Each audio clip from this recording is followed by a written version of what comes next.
और महत्वाकांक्षा इतनी बढ़ जाए कि एक नारी की इज्जत की कीमत न रह जाए, उसी से महाभारत की शुरुआत होती है।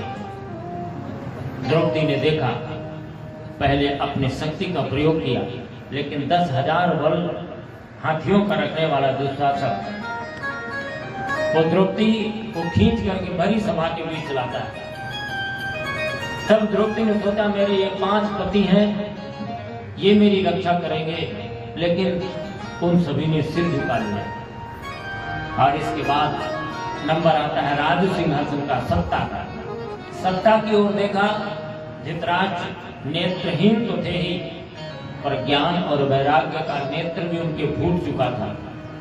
तब देखा बड़े बड़े धर्माचार्य बैठे हुए, गुरु द्रोण, कृपाचार्य, भीष्म पितामह, लेकिन जब धर्म ने भी मदद नहीं किया, तब अंतिम बारी किसकी आती है? भगवान की आती है। और द्रौपदी ने सोचा कि प्रभु आप मेरी अब मर्यादा बचाओ, आज आपके अलावा कोई मेरी मर्यादा बचाने वाला नहीं है।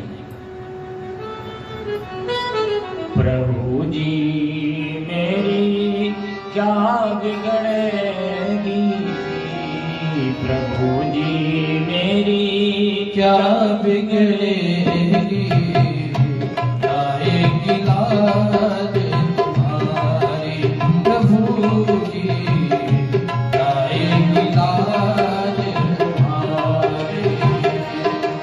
दूर समूह सकल मिल बैठे, सूर्य समूह सकल मिल बैठे, बड़े बड़े बलधारी हो बड़े बड़े बलधारी।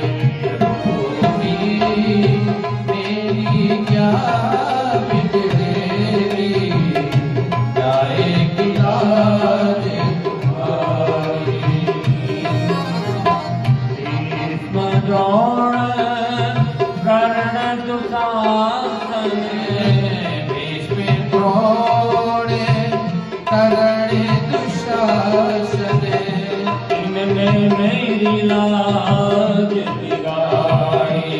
प्रभु जी मेरी क्या बिगड़ेगी, जाएगी लाज तुम्हारी, जाएगी लाज तुम्हारी,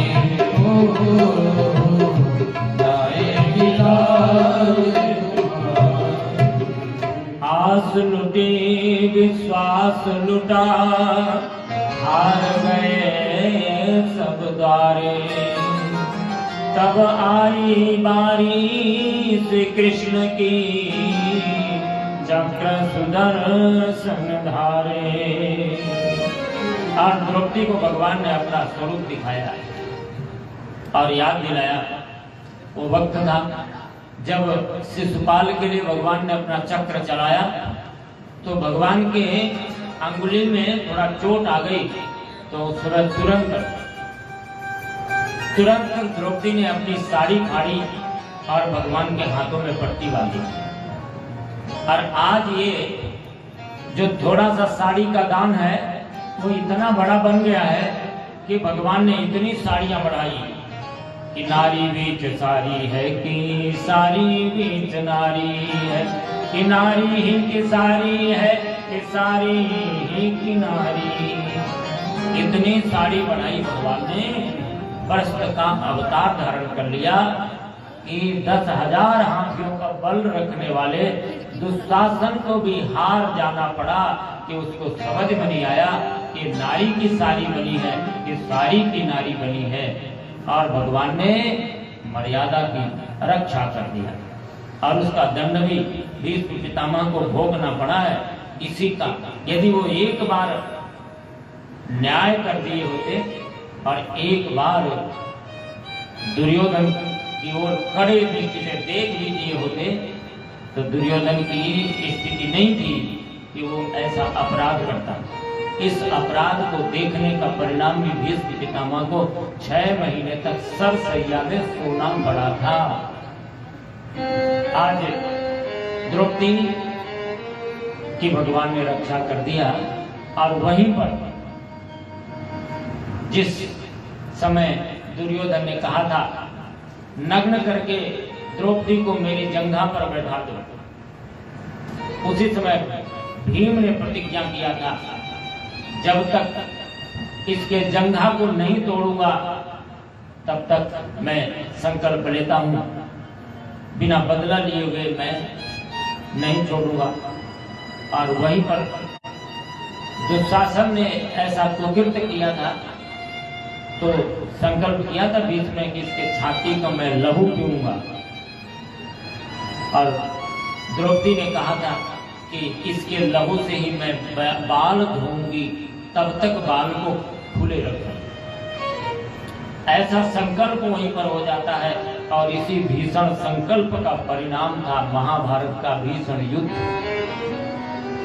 और जब बड़े बड़े महारथियों की बलि चढ़ गई, करोड़ों व्यक्ति मारे गए, कुरुक्षेत्र में खून की नदियां बह गई और उसमें बड़े बड़े नरमुंड ऐसे बह रहे हों जैसे मक्ष और कक्ष बह रहे हों। इसी बीच में अंतिम समय में दुर्योधन के जंघा को भीम ने अपने गदा से तोड़ दिया है। दुर्योधन कराहता हुआ उसी रणभूमि में पड़ा हुआ है, मृत्यु की प्रतीक्षा कर रहा है। और ऐसे परिस्थिति में उसका मित्र अश्वत्थामा वहां पर पहुंचते हैं और उन्होंने कहा मित्र दुर्योधन, तुम्हारे उस ऐश्वर्य को भी मैंने देखा कि तुम्हारे सामने भीष्म पितामह द्रोणाचार्य जैसे लोग भी बोल नहीं सके, और आज मैं तुम्हारे इस पतन को भी देख रहा हूं कि तुम सर इस प्रकार से पड़े हुए हो, कौवे और गिद्ध नोच रहे हैं शवों को और तुम मृत्यु की प्रतीक्षा कर रहे हो, पर मैं तुम्हारा मित्र हूं, बताओ मैं तुम्हारे लिए क्या करूं। तो दुर्योधन ने कहा कि मेरा तो सर्वनाश हो गया, लेकिन पांडव 5 के 5 ही रहे, कम से कम मेरे जाने के पहले एक भी तो मर जाते। तो अश्वत्थामा ने कहा कि मैं 5 को मार के लाता हूं। और उस समय रात्रि का वक्त था, जहां युद्ध विराम हो चुका था, जहां उत्सव विजय का मनाना था, पर रात्रि का वक्त था, सब सोए हुए थे। आज भगवान को तो सब पता है, जिस भगवान ने पूरे दिव्यास्त्रों के प्रयोग से वो अर्जुन का रथ तो कब का भस्म हो गया था, उसको भगवान ने रक्षा की। जिस अंतिम दिन 18वें दिन युद्ध के जब भगवान ने कहा अर्जुन कूद पड़ो रथ से, तो अर्जुन को बड़ा अटपटा लगा कि अभी तक तो भगवान हमको पहले बैठाते थे और फिर उतारते थे, जो सारथी का काम था। आज भगवान कह रहे हैं कूद पड़ो रथ समाप्त हो, युद्ध समाप्त होने के बाद। लेकिन अर्जुन तो समर्पित शिष्य भी थे भगवान के, इसलिए वो रथ से कूद पड़े। अब जैसे भगवान रथ से उतरे और रथ धू धू करके जल उठा, तो अर्जुन ने कहा कि केशव ये रथ तो जल गया। तो भगवान ने कहा कि अर्जुन ये रथ तो दिव्यास्त्रों के प्रयोग से बहुत पहले जल चुका था, इसलिए मैंने कहा काम पूरा हो गया, यदि आज मैं पहले उतरता तो तुम भी जल जाते, इसलिए तुमको पहले उतार दिया है और बाद में मैं उतरा। तो जो जयद्रथ के वध के समय भी अर्जुन को बचा दिया, पांडवों को बचा दिया, इतने भीषण महायुद्ध में भी पांडवों को बचा दिया, वो भगवान तो आज भी बचाने वाले हैं। और भगवान ने तुरंत अर्धरात्रि में जाकर के पांडवों को कहा है कि चलो आज हम सभी लोग उत्सव मनाएंगे विजय का। और 5 पांडवों को भगवान बाहर लाए और वहां उनके सैया पर 5 पांडवों के उनके एक एक बेटे सोए हुए थे। उन 5 के सिर काट लिया अश्वत्थामा ने और ला करके दुर्योधन को दिया। दुर्योधन ने स्पर्श किया दुर्योधन को लगा कि ये तो पांडवों का सिर नहीं है, बाल हत्या का पाप और लेकर के उसने अंतिम श्वास ली, दुर्योधन की मृत्यु हो गई। और जैसे सुबेरा होता है, द्रौपदी ने देखा कि उसके 5 पुत्र, उनके सिर नहीं है, तो द्रौपदी रुदन करती है, माता शिशूना निधनम सुतानां निशम्य घोरा परिताप्यमाना तदा रुद्ध्वा सकुलाकुलाक्षी तां सात्वयन्नाजिकीर्षमाणी। जैसे रुदन करती है द्रौपदी, रुदन की आवाज सुन करके अर्जुन पहुंच गए और अर्जुन ने सांत्वना दिया और कहा, मैं उस आतताई को तुम्हारे सामने लाता हूं, तुम जो चाहना वो दंड देना। और जैसे घसीटते हुए पकड़ के रस्सियों में बांध करके अश्वत्थामा को अर्जुन घसीटते हुए लाए। और जैसे द्रौपदी ने देखा तो द्रौपदी कहती है, मुच्यता मुच्यता मेषां ब्राह्मणो नितरां गुरु। अरे अर्जुन, इसे छोड़ दो, छोड़ दो, हम क्षत्रिय हैं और क्षत्रिय होने के नाते ये ब्राह्मण हमारा जन्म से ही गुरु है। और दूसरा, आप तो वास्तव में आपके गुरु का बेटा है, ये गुरुपुत्र है, तो गुरु के समान ही है, इसलिए इसे छोड़ दो। इतना विषम परिस्थिति है, जहां 5-5 बेटे मारे गए हों और वहां भी अभी धर्म का परित्याग द्रौपदी ने नहीं किया है। धीरज धर्म मित्र अरुणारी, धीरज धर्म मित्र और नारी, आफतकार परिधि है उजारी, आपतकार परिधि है उजारी। श्री राम जय राम, जय जय राम, श्री राम जय राम, जय जय राम। धर्म इस विपरीत परिस्थिति में भी द्रौपदी ने नहीं छोड़ा। द्रौपदी को लगता है कि हमारे तो अभी 5 पति जीवित हैं, बेटे मरे हैं, लेकिन हमारी गुरु माता के तो पति पहले मर चुके हैं, एकमात्र ये बेटा ही उनका आश्रय है, और इसके मरने के बाद हमारी गुरु माता का सहारा कौन होगा। एक माँ की पीड़ा का अनुभव किया है, एक माँ की पीड़ा का अनुभव एक माँ ने किया है।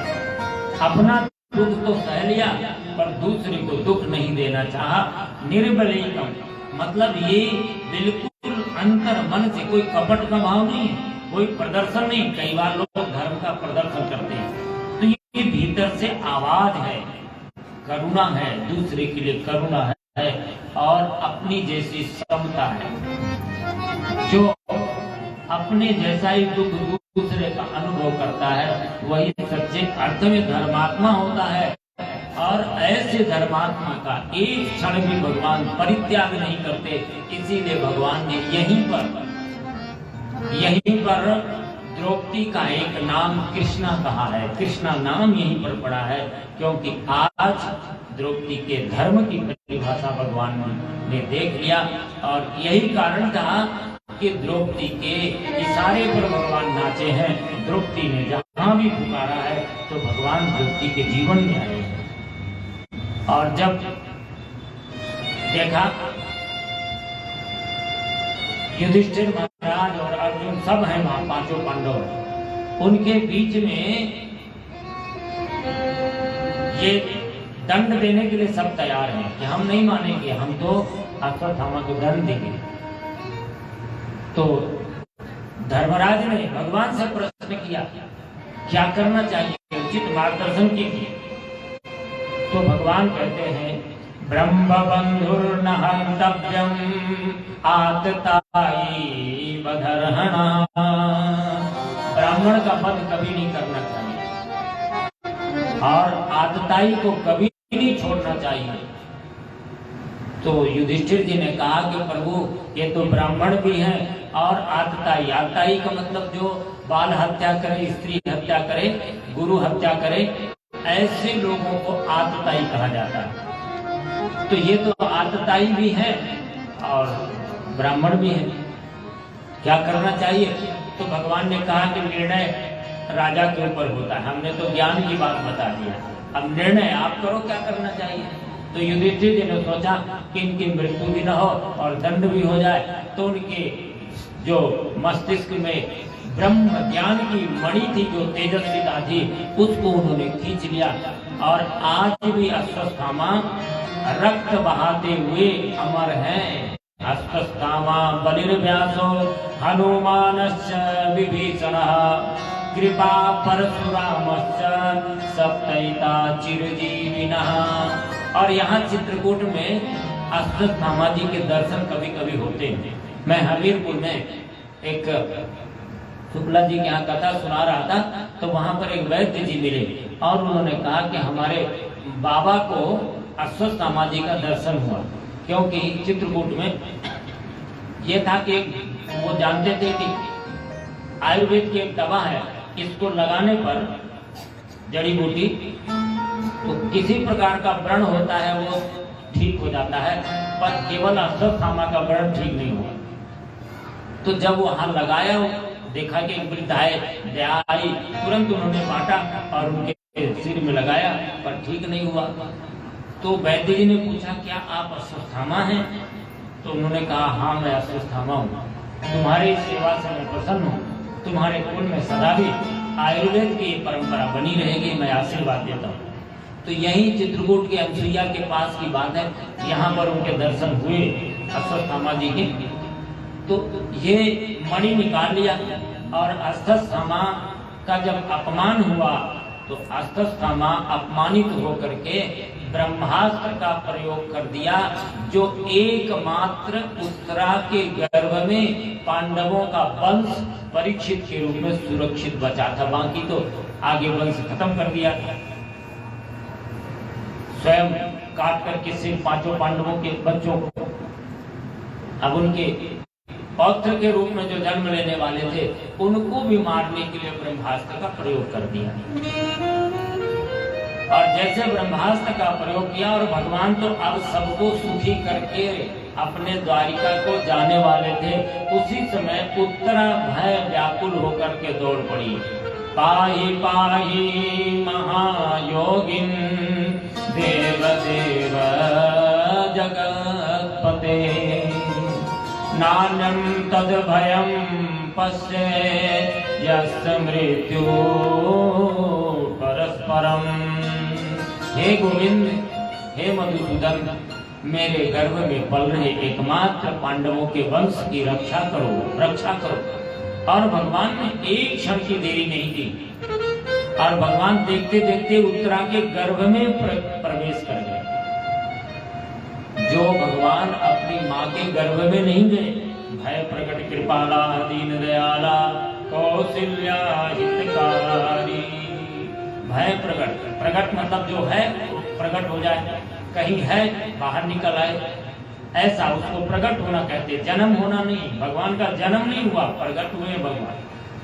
वैसे भगवान ने अपने भक्त की पुकार को सुन करके स्वयं उसकी माँ के गर्भ में चले गए।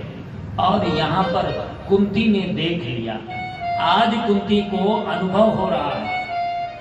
वैसे जीवन में तो हर जगह भगवान ने चमत्कार दिखाया पांडवों के साथ, लेकिन आज तो कुंती को प्रत्यक्ष अनुभव हो रहा है कि मेरे देखते देखते एक रूप में यहाँ खड़े हैं, दूसरे रूप में उत्तरा के गर्भ में भगवान चले गए। अभी तक भगवान नहीं मानती थी कुंती, अपना रिश्तेदार मानती थी। और आज भगवान मान के भगवान की प्रार्थना शुरू कर दिया।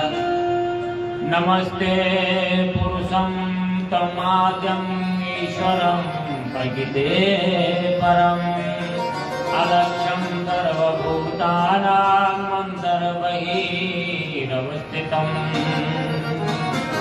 हे भगवान, हे गोविंद, आप सारे जगत में अंदर बाहर व्याप्त हो, आपको मैं प्रणाम करती हूँ। ऐसे 32 श्लोकों में कुंती ने भगवान की बड़ी सुंदर प्रार्थना की है।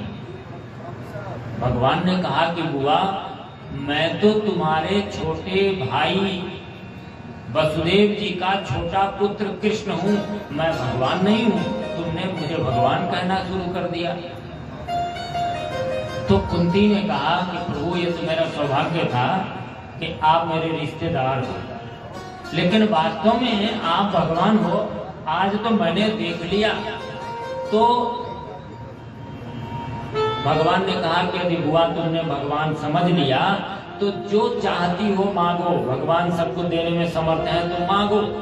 तो आज कुंती ने भगवान से क्या मांगा? देखिए हम क्या मांगते हैं और एक सच्चा भक्त भगवान से क्या मांगता है। विपदः सन्तु न शाश्वत तत्र तत्र जगद्गुरु भगवतो दर्शनं यस्यात् पुनर्भव दर्शनम्। भगवान, यदि आप मेरे ऊपर प्रसन्न हो तो मुझे जीवन में दुख देना, दुख। तो भगवान ने कहा कि बुआ, दुख तो कोई नहीं मांगता। आज तक मेरा कोई भक्त नहीं जो दुख मांगा। तुमने दुख क्यों मांगा? तो भगवान से कुंती कहती है कि हमारे जीवन में जब जब दुख आया तब तब आप आए।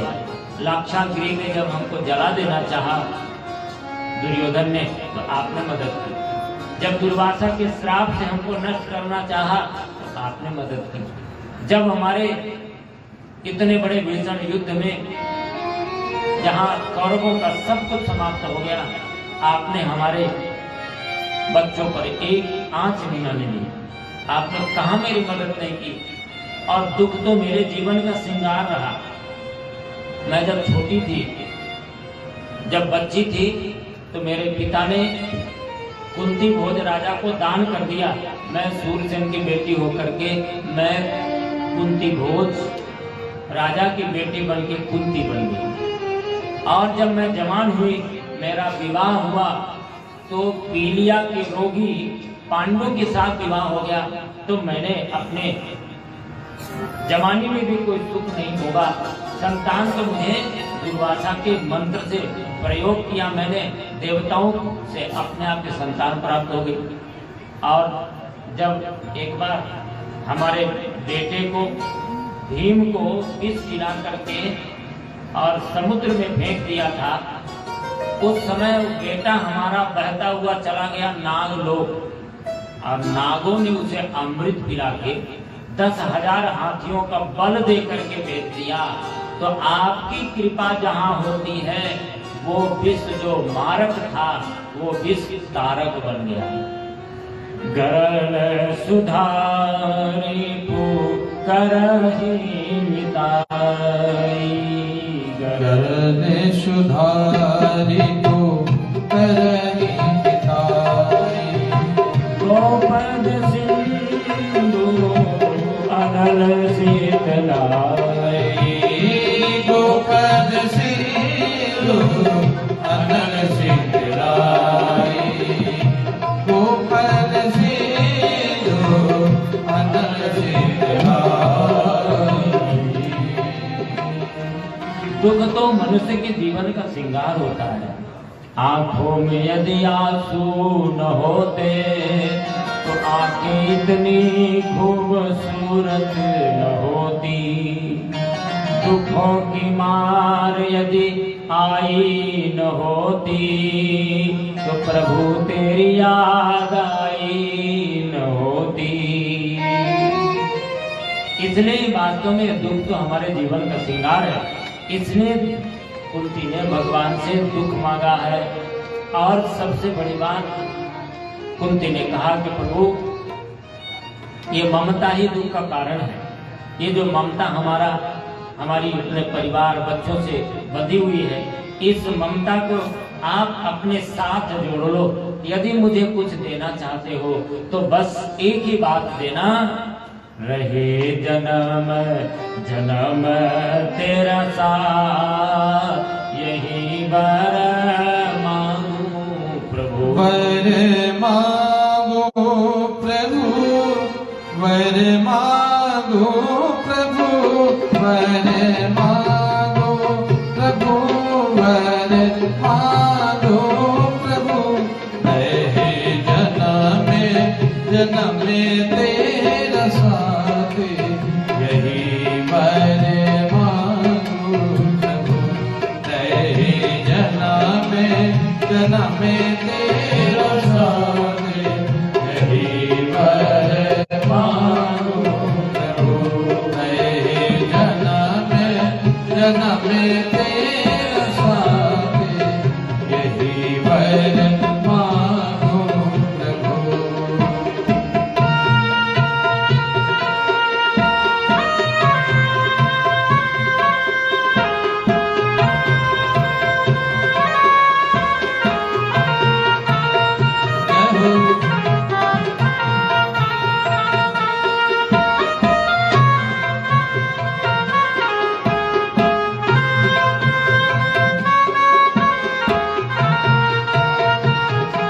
तेरे चरणों को आंसू से धोया करूं, तेरे चरणों को आंसू से धोया करूं। तेरी यादों में पल के भिगोया करूं, तेरी यादों में पल के भिगोया करूं। तुझको सौंपो जीवन पतवारे, यही वर मांगो प्रभु। तुझको सौंपो जीवन पतवारे, यही वर मांगो प्रभु। रहे जन्म जन्म तेरा साथ, यही वर मांगो प्रभु।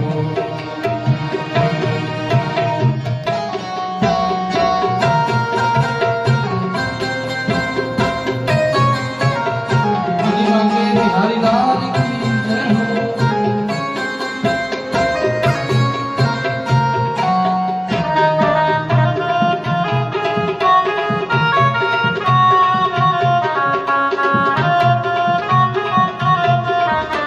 सुख दुख में सदा एक सा मैं रहो, सुख दुख में सदा एक सा मैं रहो। तेरी चरणों की भक्ति सुधा में रहो, तेरे चरणों की भक्ति सुधा में रहो। करो प्रेम अर्पण पान प्राण, यही वर मांगो प्रभु। रहे जन्म जन्म तेरा ध्यान, यही वर मांगो प्रभु।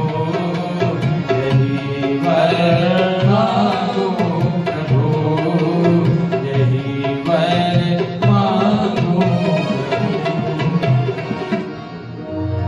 और कुंती माँ को भगवान ने अपनी परम भक्ति का वरदान दिया। और जैसे भगवान चलने लगे तो अब युधिष्ठिर जी रोने लगे। भगवान ने कहा कि भैया अब आप क्यों रो रहे हो? तो युधिष्ठिर जी ने कहा कि केशव, मेरे ही अपराधों के कारण ही करोड़ों व्यक्ति मारे गए और इसका प्रायश्चित मुझे अवश्य भोगना पड़ेगा। और वो अवसाद की स्थिति में है तो भगवान ने सोचा कि अब मैं इनको ज्ञान दूंगा, इनके समझ में नहीं आएगा। युद्ध की भूमि पर गीता का उपदेश अर्जुन को देकर भगवान ने संतुष्ट कर दिया। पर राज सिंहासन पर बैठे हुए युधिष्ठिर को अब भगवान समझा नहीं सकते। क्यों? क्योंकि उनका भाव भगवान के प्रति वात्सल्य का भाव है और अपने से छोटे की बात कोई गंभीरता से सुनता नहीं है। तो भगवान ने सोचा कि इनको भी ज्ञान तो देना जरूरी है, पर इनको ज्ञान कौन देगा? भीष्म पितामह, जो सरसैया पे पड़े हुए हैं। और उनको भी मैंने वचन दिया था और उन्होंने जीवन में ऐसे कर्म किए हैं कि उसके परिणाम स्वरूप आज मुझे इस संसार से विदा करने के लिए उनके सामने हाजिर होना है। और पांडवों को लेकर के भगवान वहां पहुंच गए, चरणों की ओर खड़े होकर के पितामह को प्रणाम किया, पितामह प्रणाम। और सामने से देखा भीष्म पितामह ने कि सामने भगवान खड़े हैं। प्रणाम तो हाथ जोड़ के कर नहीं सकते क्योंकि सरसैया में सब पूरा शरीर लगा हुआ है। मन ही मन भगवान को प्रणाम किया, नेत्रों से दर्शन किया। भगवान का अद्भुत सौंदर्य में स्वरूप त्रिभुवन कमनम तमाल वर्णम रविकर गौरवरांबरम दधाने बपुरल ककुलावृतांकनाब्जम विजय सखेरतीर तुमेन वद्या। अद्भुत भगवान के सौंदर्य को अपने हृदय में बिठाया।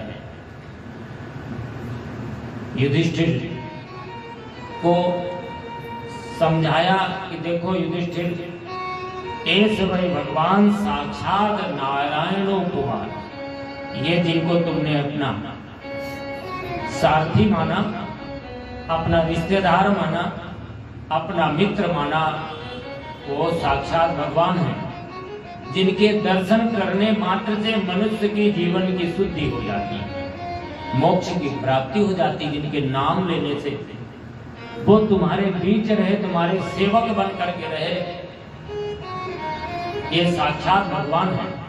विश्वास दिलाया, इन्होंने जो भी तुमसे कराया ये तुम्हारे सौभाग्य का विषय था।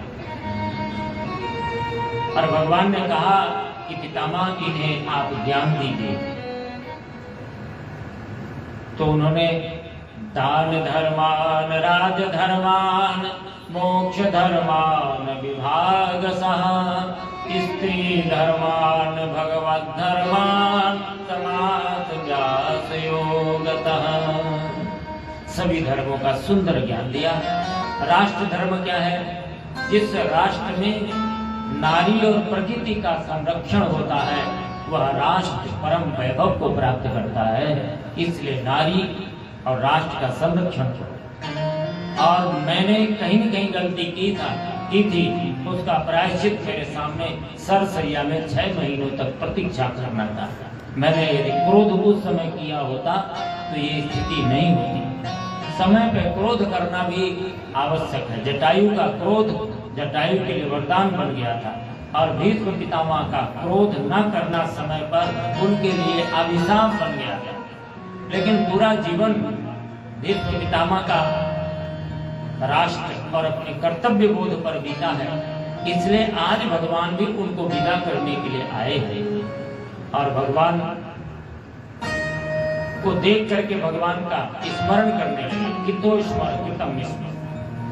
जब जीव इस संसार को छोड़ के जाने लगता है तो उसके कर्म उसको याद आते हैं। जो जो भी किया होगा वो सब मरने के समय याद आते हैं। किसी के आंखों में आंसू भी मरते समय आता है, क्योंकि उस समय उसे अपने पाप कर्म भी याद आते हैं। भीष्म पितामह को भी सब याद आ रहा है, मैंने क्या किया। एक बार उनको याद आता है कि मैंने ऐसी प्रतिज्ञा कर दिया भगवान के लिए कि आज मैं भगवान से अस्त्र उठवा के छोड़ूंगा। आज जो हरि ना शस्त्र गहाऊं, लाजो गंगा जननी को शांतनु सुत न कहाऊं। और मैंने क्या किया, ऐसे बाणों की वर्षा किया जिससे अर्जुन का रथ टूट गया। और भगवान को लगा कि आज अर्जुन के प्राणों की रक्षा करनी होगी तो मुझे अस्त्र उठाना होगा। अपनी प्रतिज्ञा भगवान अपने भक्त की प्रतिज्ञा की रक्षा करने के लिए तोड़ देते। भगवान चाहते तो नहीं तोड़ते, तो भी भीष्म पितामह को रोक सकते थे। लेकिन आज किसी एक की प्रतिज्ञा तो टूटनी ही थी। भीष्म पितामह की प्रतिज्ञा है, तो भीष्म पितामह बिना प्रतिज्ञा के अपने युद्ध को नहीं रोक सकते थे। इसलिए भगवान ने अपनी ही प्रतिज्ञा तोड़ दिया और टूटे हुए रथ को चक्र बना करके जैसे प्रहार करने का प्रयत्न किया भीष्म पितामह की ओर, तो भीष्म पितामह ने अस्त्र रख दिया और प्रणाम किया कि प्रभु, मैंने आपसे युद्ध करने का नहीं, मैंने आपसे अस्त्र उठाने का प्रतिज्ञा केवल की है। और अपना मान टले टल जाए पर भक्त का मान न टलते देता। देखा प्रभु का प्रबल प्रेम के पाले पड़ के प्रभु को नियम बदलते देखा। भगवान ने अपना नियम बदल दिया पर अपने भक्त के नियम को नहीं बदलने दिया। और दूसरी प्रतिज्ञा एक बार और कर दिया। जब दुर्योधन ने कहा कि आप रहते हो हमारे साथ हो, युद्ध करते हो, लेकिन आपकी शुभ चिंता पांडवों के साथ है, आपने एक भी पांडवों का वध अभी तक नहीं किया। तो भीष्म पितामह ने कहा कि ठीक है, कल मैं एक पांडव का वध अवश्य करूंगा, लेकिन ध्यान रखना कि यदि हमने किसी पांडव का वध किया तो दुर्योधन तुम सुरक्षित नहीं रहोगे। इसलिए जब मैं प्रातःकालीन संध्या करने के बाद सूर्य भगवान के अर्घ देने के पहले ठीक उसी समय अपनी पत्नी को भेजना, मैं उसे सौभाग्यवती होने का वरदान दूंगा। और भगवान तो अंतर्यामी है, भगवान को समझ में आ गया कि ये कोई साधारण व्यक्ति की प्रतिज्ञा नहीं है, यह तो भीष्म की प्रतिज्ञा है। तो कल पांडवों को बचाना एक बहुत बड़ी चुनौती होगी। और रात में भगवान सोई हुई द्रौपदी को जगाया और अर्जुन को कहा, अर्जुन तुम अभी सोए हो, तुम्हें पता नहीं कि भीष्म पितामह ने क्या प्रतिज्ञा की? तो अर्जुन ने कहा, प्रभु पता है, किसी एक पांडव की मृत्यु। तो बोले फिर भी सोए हो तुम? बोले इसलिए सोया हूं कि आप तो जग रहे हो। जिसका भगवान जग रहा हो उसको चिंता की बात नहीं है, और इसीलिए भगवान चिंतित है। और भगवान ने द्रौपदी को लेकर के कौरवों के उस जहां पर उनके शिविर लगे हुए हैं, और भीष्म पितामह जिस शिविर में है वहां पर पहुंच गए और द्रौपदी को कहा, ठीक समय ये है, इसी समय प्रणाम कहो। उनको तो पता था कि इस समय भानुमति आने वाली है। और जैसे सद्यो वंदे तमच्युतम कहा, गोविंद अच्युत आपको प्रणाम है, उसी समय भगवान वहां पहुंचते हैं और द्रौपदी कहती, पितामह प्रणाम। और जैसे पितामह को प्रणाम किया तो पितामह ने कहा, सौभाग्यवती भाव, सौभाग्यवती भाव। और मुड़ के देखा कि द्रौपदी, बोले द्रौपदी इतनी रात तुम हमारे शिविर में, जरूर तुम्हारे साथ वो टेढ़ी टांग वाले कन्हैया जरूर होंगे। और देखा भगवान को प्रणाम किया और कहा, प्रभु जिस प्रकार से आपने पांडवों को बचाया, उसी प्रकार से जब मेरे जीवन का अंत, उस समय आपका दर्शन एक बार जरूर होना चाहिए। देहांत काले तुम सामने हो, बंसी बजाते मन को लुभाते।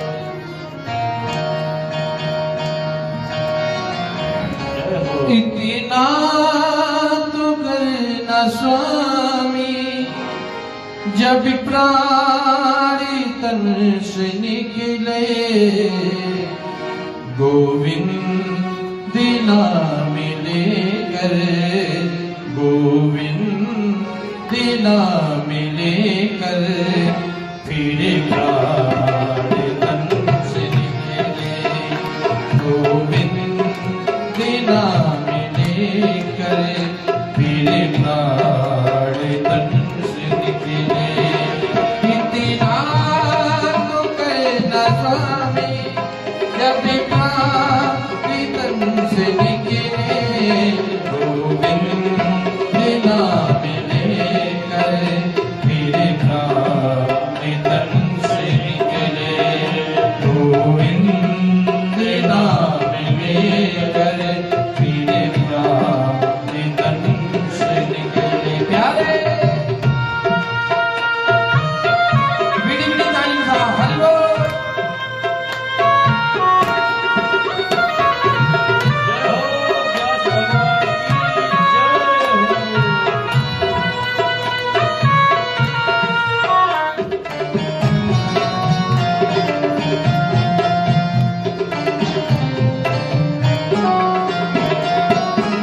श्री गंगा जी का तट हो यमुना का बंसीवट हो श्री गंगा जी का तट हो यमुना का बंसीवट हो मेरा स्वामी निकट हो मेरा स्वामी निकट हो तब प्राण बरस निकले इतना तो करना स्वामी जब प्राण बरस निकले श्री वृंदावन स्थल हो मेरे मुख में तुलसी दल हो श्री वृंदावन स्थल हो मेरे मुख में तुलसी दल हो विष्णु चरण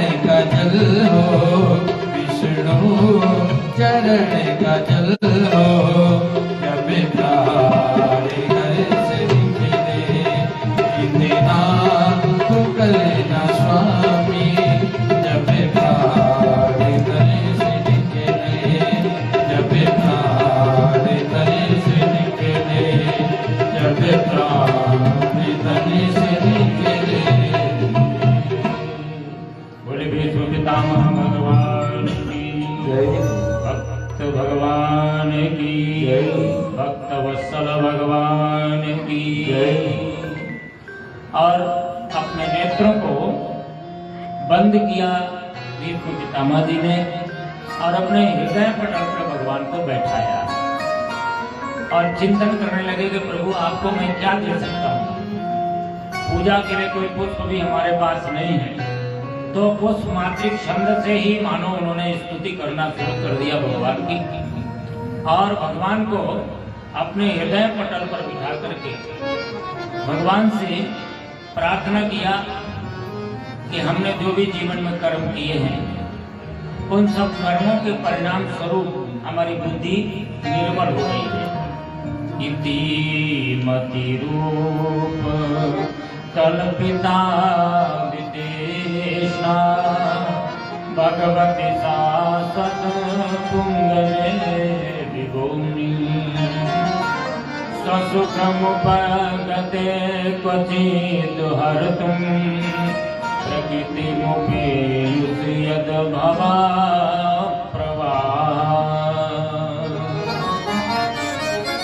अब मेरी इस बुद्धि रूपी कन्या का आप पाणी ग्रहण कर लीजिए। इस मेरी बुद्धि रूपी कन्या को आप अपने हाथों में लीजिए और मुझे इस संसार के भाव बंधनों और प्रकृति से ऊंचे उठा करके अपने में आप समाहित कर लीजिए। यही भाव करते हुए भगवान का ध्यान करते हुए अपने देह का परित्याग कर रहे हैं। एकादशी का दिन है, उत्तरायण भगवान सूर्य हैं और उत्तरायण भगवान कृष्ण जी भी हैं। कृष्ण जी भी उत्तरा के गर्भ में गए थे, इसलिए उत्तरायण कृष्ण की प्रतीक्षा कर रहे थे और उत्तरायण सूर्य की भी प्रतीक्षा कर रहे थे। दोनों आज है एकादशी का पावन दिन है। देवता लोग प्रतीक्षा कर रहे हैं कि आज भीष्म पितामह देह त्यागने के बाद किस देवलोक में जाएंगे, किधर जाएंगे। सारे देवता लोग अपने अपने लोक में खड़े हुए हैं। दुंदुभियां बजने लगी और पुष्पों की वर्षा होने लगी। और ऐसे पुनीत पावन समय में भीष्म पितामह जी ने अपने देह का परित्याग कर दिया। बोले भीष्म पितामह भक्त की जय हो। आइए सभी अपने जगहों पे खड़े होंगे, भगवान की मंगलमयी आरती